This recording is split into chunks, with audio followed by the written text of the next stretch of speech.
नमस्कार साथियों, मैं सीमा गुप्ता आज फिर आप सभी के बीच एक महत्वपूर्ण टॉपिक को लेकर आई हूं, जो कि आपके परीक्षा के दृष्टिकोण से अत्यंत ही महत्वपूर्ण है। और इस टॉपिक को आप अवश्य ही ध्यान से देखिएगा, सुनिएगा, समझिएगा, ताकि इस टॉपिक से क्वेश्चन आप गलत ना करें, क्योंकि यह टॉपिक सबसे हॉट टॉपिक है और इसे प्रत्येक दशा में आपको पता ही होना चाहिए।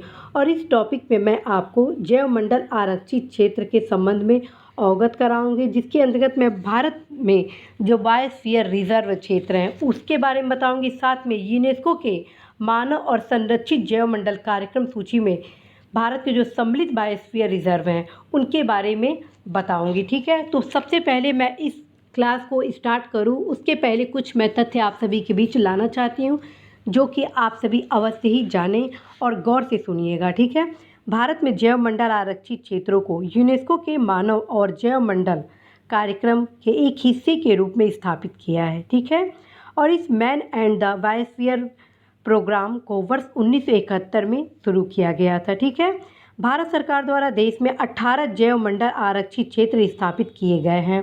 18 में से 11 जैवमंडल आरक्षित क्षेत्र यूनेस्को के man and the biosphere programme, ठीक है, अर्थात मानव एवं जैवमंडल कार्यक्रम में शामिल किया गया है। ठीक है, जैवमंडल आरक्षित क्षेत्र जीव जंतुओं के प्राकृतिक भूभाग की रक्षा करते हैं तथा आर्थिक उपयोग के लिए स्थापित बफर जोनों के साथ एक या अधिक राष्ट्रीय उद्यान या वन्य जीव अभयारण्य को संरक्षित करने का कार्य करते हैं।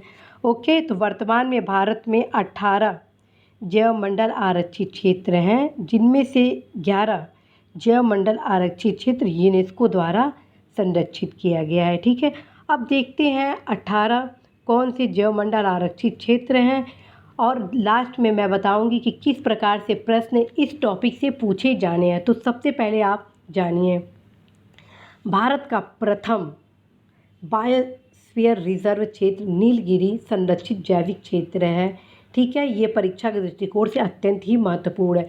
क्वेश्चन आता है परीक्षा में, भारत का प्रथम जैवमंडल आरक्षित क्षेत्र कौन सा है?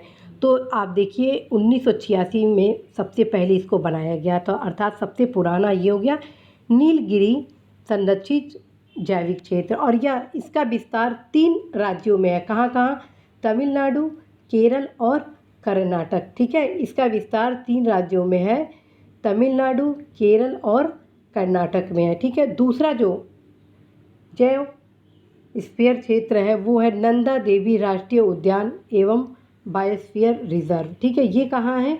उत्तराखंड में। ठीक है, 1988 में बना था नंदा देवी राष्ट्रीय उद्यान एवं बायोस्फीयर रिजर्व उत्तराखंड में। तीसरा आपका 1988 में नोक्रेक, ये है मेघालय में। क्वेश्चन इससे बहुत पूछता है, नोक्रेक कहाँ पर है?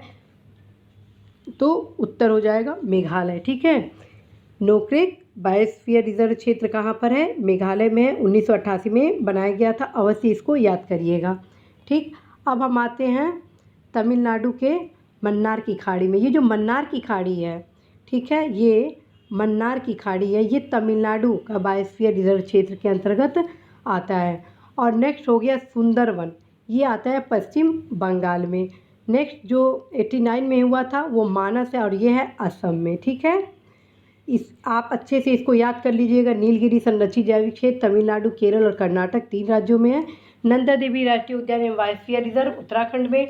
नोक्रेक बायोस्फीयर क्षेत्र आपका मेघालय में, मन्नार की खाड़ी तमिलनाडु में, सुंदरवन बायोस्फीयर क्षेत्र आपका पश्चिम बंगाल में और मानस बायोस्फीयर रिजर्व असम में है। ठीक है, नेक्स्ट देखते हैं बड़ा निकोबार जैवमंडल आरक्षित क्षेत्र। बड़ा निकोबार जैवमंडल आरक्षित क्षेत्र ये हो गया आपका अंडमान और निकोबार द्वीप समूह में। और सिमलीपाल ये आपका उड़ीसा में। ये भी क्वेश्चन काफ़ी रिपीट करता है, सिमलीपाल बायोस्फीयर रिजर्व क्षेत्र, तो उड़ीसा में हो गया। ठीक है, नेक्स्ट है डिब्रू सैखोवा। डिब्रू सैखोवा आपका बायोस्फीयर रिजर्व क्षेत्र असम में है। और दिहांग दिबांग बायोस्फीयर रिजर्व क्षेत्र आपका अरुणाचल प्रदेश में है। जबकि पंचमढ़ी बायोस्फीयर रिजर्व क्षेत्र जो कि 99 में स्थापित हुआ था, ये मध्य प्रदेश में। ये भी क्वेश्चन काफ़ी आता है। ठीक है, अब आते हैं नेक्स्ट,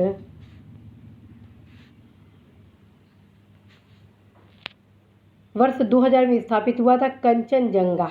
ठीक है। कंचनजंगा बायोस्फीयर रिजर्व ये आपका सिक्किम में है। अगस्तमलाई बायोस्फीयर रिजर्व केरल और तमिलनाडु राज्य में इसका प्रसार है, ठीक है। अगस्तमलाई बायोस्फीयर रिजर्व केरल और तमिलनाडु में। और अचानकमार अमरकंटक बायोस्फीयर रिजर्व मध्य प्रदेश और छत्तीसगढ़ में। ये भी बहुत ही इंपॉर्टेंट है, कई बार परीक्षा में ये पूछा गया है। अचानकमार और अमरकंटक, कुल मिला के इस टॉपिक से हर एक साल के गैप पर एक क्वेश्चन जरूर पूछा जाता है किसी न किसी तरह से, या तो सुमेलित करने के लिए पूछ देगा, या सेपरेट एक क्वेश्चन बना देगा, या कथन कारण में डाल देगा। मतलब अवश्य ही नेशनल पार्क रिजर्व क्षेत्र से एक क्वेश्चन उठाए जाते हैं, ठीक है। तो अचानक मार अमरकंटक बायोस्फीयर आपका मध्य प्रदेश छत्तीसगढ़ में, और कच्छ कारण आपका गुजरात में, ठीक है। और ये देखते हैं कोल्ड डेजर्ट हिमाचल प्रदेश में है, और सेचलम पहाड़ियाँ आपके आंध्र प्रदेश में है, और पन्ना राष्ट्रीय उद्यान आपका मध्य प्रदेश में है, ठीक है। तो ये इतने महत्वपूर्ण, तो आप ये इतने महत्वपूर्ण, अभी तक मैं आपको ये महत्वपूर्ण जितने हैं बायोस्फीयर, ये आपको मैं बता दी। एक भी ऐसा बायोस्फीयर इसमें से नहीं है जो महत्वपूर्ण ना हो। आपको 18 के 18 ये टोटल याद करना है, चाहे वो बड़ा निकोबार जो आरक्षित क्षेत्र हो अंडमान निकोबार का, या उड़ीसा का सिमलीपाल हो, असम का डिब्रू सैखवा हो, अरुणाचल प्रदेश का दिहंग दिवंग हो, मध्य प्रदेश का पंचमढ़ी बायोस्फीयर हो, सिक्किम का कंचनजंगा हो, केरल तमिलनाडु का अगस्तमलाई बायोस्फीयर रिजर्व हो, मध्य प्रदेश का अचानकमार अमरकंटक बायोस्फीयर रिजर्व, या गुजरात का कच्छ का रण हो, या हिमाचल प्रदेश का कोल्ड डेजर्ट हो, और आंध्र प्रदेश का सेचलम पहाड़ियाँ हो, या मध्य प्रदेश का पन्ना राष्ट्रीय उद्यान। क्वेश्चन ये भी बन सकता है कि हाल भारत का नवीनतम बायोस्फीयर रिजर्व, तो आपका पन्ना राष्ट्रीय उद्यान हो जाएगा। तो अभी तक आप भारत के बायोस्फीयर रिजर्व को देखें, नीलगिरी, नंदा देवी, नोकरेक, मन्नार की खाड़ी, सुंदरबन, मानस, और ये आपका बड़ा निकोबार, सिमलीपाल, डिब्रू सैखवा, दिहांग दिबांग, पंचमढ़ी बायोस्फीयर, कंचनजंगा, अगस्तमलाई बायोस्फीयर, अचानकमार और कच्छ की खाड़ी, कोल्ड डेजर्ट, सेचलम और पन्ना। अब मैं आपको एक ऐसे महत्वपूर्ण टॉपिक पर ले जाने वाली हूँ जो कि अत्यंत ही महत्वपूर्ण है, और ये आपको 11 बायोस्फीयर जो यूनेस्को में संरक्षित है, इसे आप आज ही इसी घंटे पढ़ के इसको कंप्लीट जरूर कर लीजिएगा। अब वो है यूनेस्को के मानव और संरक्षित जैव मंडल कार्यक्रम सूची में भारत के बायोस्फीयर रिजर्व, ठीक है। यूनेस्को के मानव और संरक्षित जैव मंडल स्थल में भारत के बायोस्फीयर रिजर्व, MAB का फुल फॉर्म क्या हुआ? Man and the biosphere programme, man and the biosphere programme. तो आइए देखते हैं कि यूनेस्को में कौन कौन से बायोस्फीयर रिजर्व सम्मिलित है। तो नीलगिरी जो तमिलनाडु, केरल और कर्नाटक का हिस्सा है, ये सम्मिलित है। दूसरा, मन्नार की खाड़ी जो तमिलनाडु में स्थित है, ये सम्मिलित है। सुंदरवन जैव मंडल रिजर्व क्षेत्र सम्मिलित है जो कि पश्चिम बंगाल में। नंदा देवी जो कि उत्तराखंड में है, ये भी सम्मिलित है। नोकरेक जो मेघालय में है, वो भी सम्मिलित है। पंचमढ़ी जो मध्य प्रदेश में, वो भी सम्मिलित है। सिमलीपाल जो ओडिशा में, वो भी सम्मिलित है। ग्रेट निकोबार जो अंडमान और निकोबार में, वो भी सम्मिलित है। अचानकमार अमरकंटक जो छत्तीसगढ़ मध्य प्रदेश में, वो भी सम्मिलित है। अगस्तमलाई जो केरल और तमिलनाडु में, वो भी सम्मिलित, और कंचनजंगा जो सिक्किम में है, वो भी सम्मिलित है, ठीक है। हाल में कंचनजंगा को शामिल किया गया है। तो ये सारे तथ्य आपके सामने। अब आते हैं किस प्रकार के क्वेश्चन इस पोर्शन से बनेंगे, वो मैं बताती हूँ। सबसे पहले क्वेश्चन सेपरेट आ जाएगा कि निम्नलिखित में कौन सा ऐसा बायोस्फीयर रिजर्व क्षेत्र है जो यूनेस्को के मानव और संरक्षित जैव मंडल कार्यक्रम सूची में सम्मिलित नहीं है। तो आप यहाँ देख रहे हैं कि नीलगिरी, मन्नार की खाड़ी, सुंदरवन जैव मंडल रिजर्व, नंदा देवी, नोकरेक, पंचमढ़ी, सिमलीपाल, आपका ग्रेट निकोबार, अचानकमार, अगस्तमलाई, कंचनजंगा, ये सम्मिलित हैं। जब आपको ये 11 के 11 पता रहेंगे तो जो नहीं सम्मिलित होंगे अपने आप उस पर टिक लगा देंगे, ठीक है। दूसरा क्वेश्चन बनेगा, पूछ देगा कि कौन सा बायोस्फीयर रिजर्व क्षेत्र मेघालय में है। तो आप साफ साफ यहाँ पर देख रहे हैं कि मेघालय में आपका नोकरेक है, ठीक है। फिर नेक्स्ट क्वेश्चन बन जाएगा कि कौन सा ऐसा बायो रिजर्व क्षेत्र है जो मैक्सिमम राज्यों में विस्तृत है। तो वो आपका हो गया नीलगिरी, क्योंकि 3 राज्यों में विस्तृत है, तमिलनाडु, केरल और कर्नाटक में, ठीक है। फिर क्वेश्चन आ जाएगा कौन ऐसा राज्य है, ठीक है, कौन ऐसा राज्य है जहाँ पर यूनेस्को द्वारा संरक्षित एक से ज़्यादा बायोस्फीयर रिजर्व हैं। तो एक तो हो गया मध्य प्रदेश, जहाँ पे पंचमढ़ी और अचानक मार हो गया। दूसरा हो गया आपका तमिलनाडु, जहाँ पर और केरल भी हो गया। ठीक है, तमिलनाडु में अगस्त्यमलाई हो गया, आपका मन्नार की खाड़ी हो गया और नीलगिरी हो गया। केरल में आपका नीलगिरी हो गया और आपका ये हो गया अगस्त्यमलाई। ठीक है, तो इस तरह आप क्वेश्चन को तैयार करेंगे, किसी भी तरह क्वेश्चन आपके गलत इस पोर्शन से नहीं होने चाहिए।